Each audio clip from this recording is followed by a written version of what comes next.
কথিত আছে জগন্নাথ দেব এক সপ্তাহ মাসির বাড়িতে থাকার পর তার শ্রীধামে আজকে ফিরবেন। সেই দিনটিকে বলা হয় উল্টো রথ। সোজা রথে যেমন ধুমধাম হয়, উল্টো রথেও তেমন ধুমধাম হয়।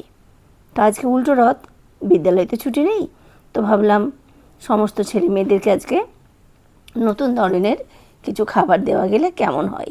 যেমন ভাবা তেমন কাজ।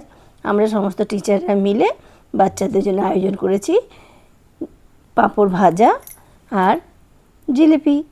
রথে জিলিপি না খেলে কি চলে?